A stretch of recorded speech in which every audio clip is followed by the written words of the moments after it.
মহিলা মারা গেছে, কিভাবে মারা গেল উনি? অ্যাকচুয়ালি হ্যাঙ্গিং কেস আসলো, তো বাড়িতে হ্যাঙ্গিং হয়েছিলাম, ব্রড ডেড নিয়ে আসছি। তখন ওনার নাম কি আর কিভাবে বুঝতে পারলেন? পেশেন্ট যে মারা গেছে ওনার নাম হচ্ছে রত্না বেগম, 24 বছর, বাংলাদেশ দক্ষিণ পাড়া, ওয়ার্ড নাম্বার 2, হ্যাঙ্গিং করে ব্রড ডেড নিয়ে আসছি।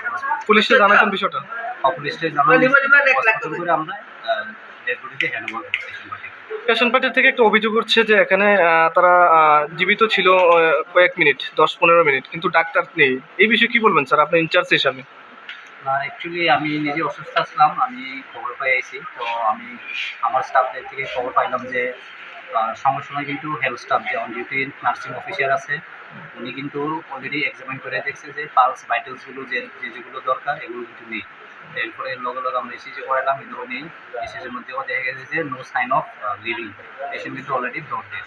তো আমরা যে অন ডিউটি ডক্টর আছে উনি হঠাৎ করে অসুস্থ হয়ে গেছিল না, তো অসুস্থ হলে জাস্ট 5 থেকে 10 মিনিট একটু লেট হয়েছে, কিন্তু এর আগে পেশেন্ট অ্যাটেন্ড হয়েছে আমাদের হেলথ স্টাফ নার্সিং অফিসার, উনি সব কিছু করে দেখছে। এরপরে ডাক্তার ভাই আবার দেখছে, কনফার্মেশন করছে। পিএম হয়েছে, পিএম একটু পরে হবে, এরপরে হ্যান্ডওভার দিয়ে দেবো। Thank you. সুইসাইড ঘটনাটা কি হয়েছে? ঘটনাটা প্রথমে থানাতে আমি একটা ইনফরমেশন পাইছি যে থানাতে একটা ব্রড ডেট আছে হ্যাঙ্গিং। তো আমরা খবর পাওয়ার সাথে সাথে আমার অফিসার এবং স্টাফ পাঠাইছি এবং আমি নিজেও আইছি। এখানে আসার পর আবার মহিলার বাড়ির পক্ষ থেকে অভিযোগ শুনছে ওই মহিলাটাকে নাকি মেরে ফাঁসি দিয়ে মেরে হাসপাতাল নিয়ে আসেন, এরকম একটা অভিযোগ। তো আমরা এখন কিভাবে মারা গেছে বাকি এটা তো আমার তো বলার যাবে না, এটা পোস্টমর্টম করার পর বলা যাবে। এবং অভিযোগ যদি দেই এখন সেই অভিযোগগুলো আমি কেস নিয়ে নিই। কারো কি আটক করতে পেরেছেন? এমনি তো ওনার মহিলার স্বামী আছে, ওনাকে তো আটক করেছে।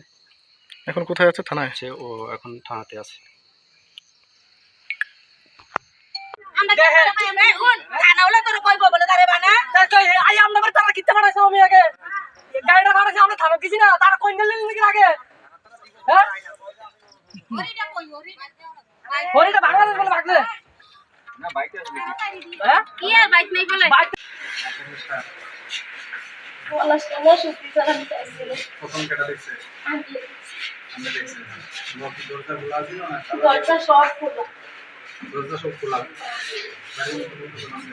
আমরা বাড়ির মধ্যে 10-15 জন আসছিল।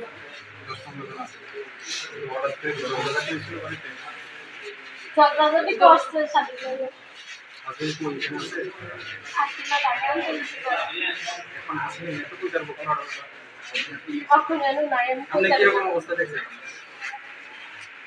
আমি যাই আর লোকানে কিছু কিছু আমরা মাঝখানে তো এরকম মধ্যে যারা আছে তারা হয়েছে যে আমরা সবাই রান্না করতে যে জায়গার মধ্যে লোক খেয়েছে ওই জিনিসটা কিটা আছে, বাঁশ কাঠ বা আমরা বাড়ির মধ্যে আপনার কি হয়েছে? মারা গেছে? আমার বাসুর মাইয়া কিভাবে মারা গেছে? মাইরা লাগছে তারা মাইরা এরপরে ফাঁসি দেন বলে মেরে আছে। থানা তারাও জানাইছে না, আমরা বাড়ির মধ্যেও ফোন করে জানাইছে না যে আপনার মাইয়াটা মারা গেছে। আমরা ওখান তো মাঝে তারা ফোন পাইছি না। তারা পাড়ার মানুষে কইছে মাইয়াটারে কালকে রাত্রে মারছে, আজকে সকালে মারছে। মাইয়ার হাত পা কেচা লাগছে বলে, হাত পা ডিফাউডি বেড়ে কেচা লাগছে, শরীরটা ঢাকা আছে মাইয়ার একটু মাইরা। তারা এরপর হাসপাতাল আনছে, আইনা সেটা ফাঁসি দিয়ে মরে গেছে। তারা নিজেরে তারা মারছে জালে শাশুড়িয়ে ননসে জামাইয়ে। তার বিয়ে হয়েছে কত বছর হয়েছে? বিয়া তো হয়ে গেছে, হইছে হইব 5-7 বছর। সন্তান আছে নি? সন্তান আছে? হ্যাঁ, তো মাইয়া আছে এত বড়। বিয়ের কত মাস পর থেকে তারা মানে জ্বালা যন্ত্রণা করতো? বিয়ার মনে বছর খানেক পর থেকে এই জ্বালা যন্ত্রণা। স্বামী কই আছিল? স্বামী বিদেশে ছিল। কি অত্যাচারটা কে করতো বেশি? শাশুড়িও করতো, শাশুড়িটা বড় খারাপ, শাশুড়ি বেশি করতো। শাশুড়ি ননসে বিদেশ আইলে জামাইয়ে। হাজবেন্ডের নাম কি? এর তার নামটা নাকি